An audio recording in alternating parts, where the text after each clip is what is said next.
L'invité de Christophe Jacubizine. Oui Pascal, bonjour Alexis Corbière. Bonjour. Vous êtes député France Insoumise de Seine-Saint-Denis, merci d'être notre invité. D'abord bonne année à vous. Bien, merci, Et bonne année à tous. Et à la France Insoumise, c'est une journée importante de rentrée gouvernementale, de communication gouvernementale, un conseil des ministres, un séminaire, un petit déjeuner place Beauvau et puis les vœux d'Emmanuel Macron à la presse en fin de journée.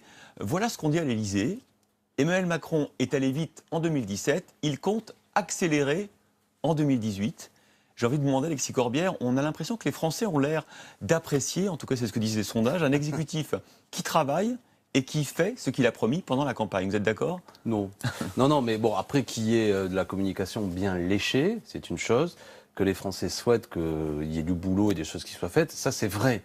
Et qu'il applique son programme ? Oui, alors ça, on va peut-être en préciser, parce que effectivement, il a dit des choses durant la campagne avec lesquelles nous n'étions pas d'accord, qu'il met en œuvre, mais peut-être que pour beaucoup de Français, je ne veux pas du tout mépriser qui que ce soit, on avait peut-être du mal à percevoir de quoi il parlait, parce que dire qu'il faut réformer le code du travail pour permettre la création d'emplois, ça peut séduire, mais je signale que ce qui a été adopté durant l'été, les ordonnances, commencent à entrer en application, et qu'est-ce qu'on constate ? C'est des ruptures de conventions collectives qui, selon moi, sont des plans de licenciement qui vont faire du mal dans des entreprises, des grands groupes.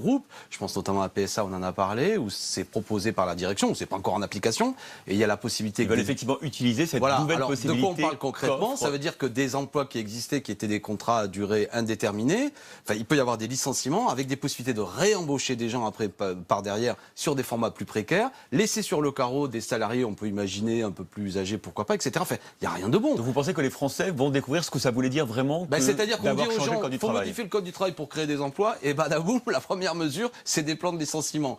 C'est quand même un peu rude. Et ainsi de suite. On commence une discussion sur les indemnités chômage là, qui va avoir lieu au mois de janvier. On a vu la tonalité du gouvernement qui consiste en dire, bon, ça va être un peu la poigne pour les chômeurs, parce que quelque part, même si après, le cœur sur la main, on dit que c'est pas ce qu'on a voulu dire, mais il y en a quelques-uns qui sont des feignants, qui cherchent pas vraiment, ce qui est totalement faux par rapport à la réalité du chômage de masse. Ça n'est pas dû à des mauvais comportements, etc. Donc, cette réalité dure, dans l'an 1 de la Macronie qui commence vraiment, j'ai envie de dire, à partir du 1er janvier, je suis pas sûr que les Français la goûtent vraiment. Moi, j'ai vu pendant la campagne présidentielle un pays en colère, un pays qui a soif de justice sociale, qui en a marre des inégalités et qui, à mon avis, n'apprécie pas que le budget, notamment que je n'ai pas voté, mais qui a été présenté au Parlement, signifie la hausse de la CSG, notamment qui fera beaucoup de mal aux retraités, mais par contre une réforme de l'impôt, par la suppression de l'impôt sur les grandes fortunes, qui va profiter aux ultra-riches. J'ai même vu, anecdote, vous allez dire que je suis un peu piquant, que ça profite à certains ministres du gouvernement. J'ai vu que Mme Pénicaud, du coup, elle a gagné 62 000 euros, qui est quand même plusieurs années de salaire au SMIC, uniquement sur cette réforme. Vous voyez qu'il gouverne pour certaines personnes,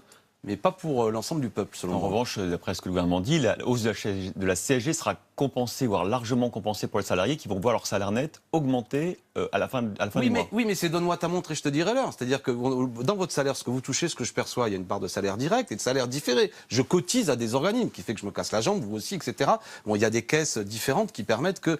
si vous dites aujourd'hui, la part de salaire indirect, elle devient une part de salaire direct, mais qui c'est qui va compenser sur les différentes caisses ? Vous comprenez ce que je suis en train de dire ? L'État dit qu'il va compenser. Oui, d'accord, mais alors du coup, c'est par l'impôt. Qu'est-ce que ça veut dire que... Bon, là, il y a une difficulté et il y a une entourloupe à l'arrivée. Et de toute manière, pour les retraités, ça, ils l'ont bien compris, ça, c'est vrai. Pour les retraités, ça va faire très mal, notamment les petites retraites autour de 1 200 euros, qui quand même, je crois que c'est 300 euros de plus à la fin de l'année. Tout ça n'est pas correct. Surtout quand on rend près de 9 milliards aux ultra-riches. Alors, vous, Alexis Corbière, qu'est-ce qu'on peut souhaiter à la France insoumise pour 2018, sachant que 2017, il y a eu des hauts, il y a eu des bas, c'est pas moi qui le dis, c'est Jean-Luc Mélenchon, regardez, c'était au JT de 20h de TF1 le 16 octobre.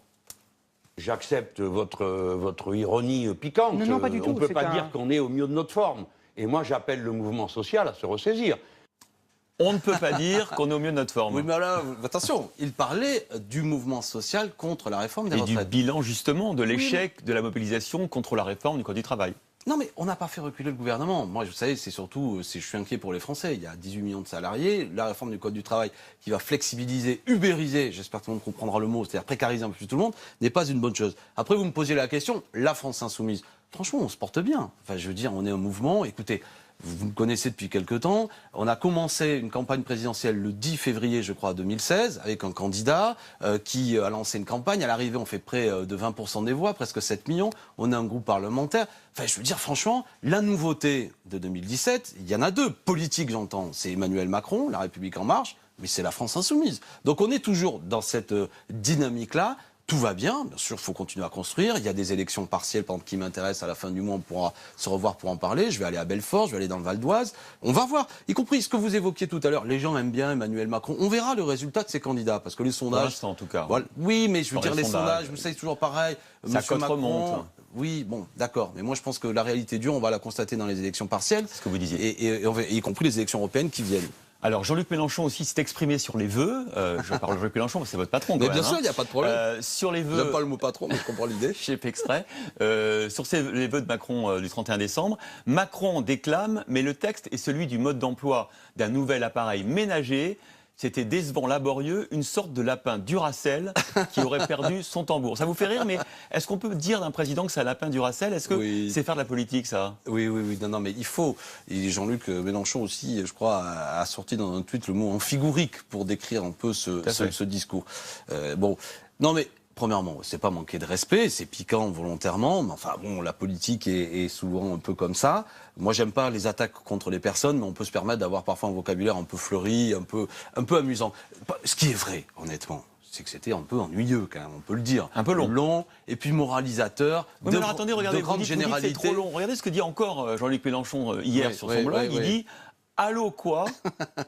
Déjà, on peut en parler aussi. Est-ce qu'il faut faire référence à Nabila quand on fait de la politique à ce niveau? Allô quoi? Ce truc de recommencer sur Facebook pour faire plus court, 2 minutes, je n'ai pas aimé de savoir qu'à 20h, j'étais juste un cahier de brouillon pour Facebook, dit Jean-Luc Mélenchon. Donc lui, il aime bien la version longue, apparemment. Non, mais c'est-à-dire qu'il commente le fait qu'on voit bien que tout ça est très maîtrisé par beaucoup de communicants.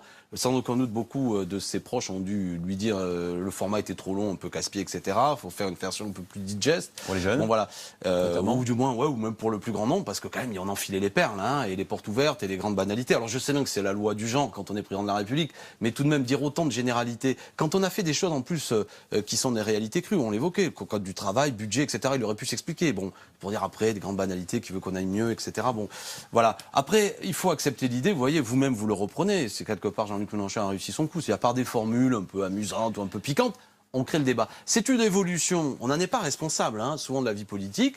Moi, une fois de plus, je n'aime pas le côté violent et moqueur sur les personnes que ça peut avoir, parce que moi, je trouve que c'est vraiment... Il faudrait qu'un jour on ait une réflexion collective sur la dégradation des fois de certaines attaques, y compris la presse, la manière dont elle évolue par un modèle commercial ou sur Internet. J'allais vous dire que justement, la France Insoumise, c'est aussi un peu votre marque de fabrique, cette présence forte sur les réseaux sociaux, très réussie, mais en même temps avec quelques dérapages. Je suis obligé de vous parler de ce tweet il y a 2 ou 3 jours, le vôtre, hein, puisque vous avez encore enflammé les réseaux sociaux sur Mathilde Seigné, ses déboires avec la police, surtout avec les grilles du lycée Henri IV, hein, dans lesquelles elle était rentrée avec sa voiture.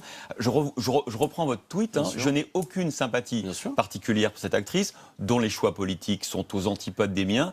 Mais pourquoi des incidents finalement mineurs de sa vie privée doivent être étalés dans la presse, voyeurisme ragoûtant? C'est le mot finalement mineur qui a choqué quand même. Prendre le volant avec 3 grammes 0,5 d'alcool dans le sang, c'est pas mineur. Bien sûr. C'est quoi la limite d'ailleurs pour conduire en voiture? Non, mais attendez, que les choses soient claires, qu'il n'y ait pas de faux débat. L'alcool au volant est un fléau, doit être combattu, etc. Je ne suis certainement pas un défenseur de la conduite à l'état d'ébriété, qui est une faute grave. Ce que j'ai voulu dire finalement mineur, là où il y a peut-être une erreur, c'est finalement heureusement mineur. C'est-à-dire qu'à l'arrivée, il n'y a pas de blessés. D'accord. Mais ceci dit, attendez, qu'il n'y ait pas de faux débat, parce que, voyez bien, ça montre le côté, je ne veux pas dire un mot grossier, mais où il faut à un moment donné faire le buzz, y compris sur le fait que j'aurais défendu la conduite en état d'ébriété. Vous êtes un homme politique, vous êtes même un député. Oui, non, mais j'entends bien. Non, mais j'entends bien, il n'y a pas de problème. Mais je n'ai pas défendu la conduite en état d'ébriété. L'actrice dont on parle rendra des comptes à la justice, qui est bien normal. Vous connaissez la limite du taux d'alcoolémie dans le sang pour conduire? C'est 1, je sais plus combien. Non, c'est 0,05. Oui, 0,5, évidemment. 3 grammes, c'est énorme. Hein. Non, mais on est d'accord. C'est scandaleux comme attitude. C'est pas ça mon sujet. Et je le répète, de ce que j'ai compris, de ce que j'ai lu dans la presse, cette personne a été arrêtée par la police, a même été mis en cellule de dégrisement, rendre des comptes à la justice, etc. Très bien. Donc, elle n'a pas bénéficié d'un traitement de faveur. Moi, par contre, il y a 2 choses. Est-ce que ça rend service à la lutte contre la conduite à l'état d'ébriété, le fait qu'il y ait, par moment, le fait que ces acteurs soient montrés dans cette situation? Je n'en suis pas sûr. Je ne veux pas polémiquer, mais encore, il était de bon ton sur un grand chanteur qui a touché beaucoup de Français. Hein, il racontait un peu dans sa jeunesse. Non, mais on ne va pas en parler. Non, c'est vous qui en parlez. Voilà. Mais il était de bon ton, des fois, de raconter qu'on conduit à une époque pour aller de concert en concert, un peu bourré, etc. Bon, vous voyez, et ça a fait...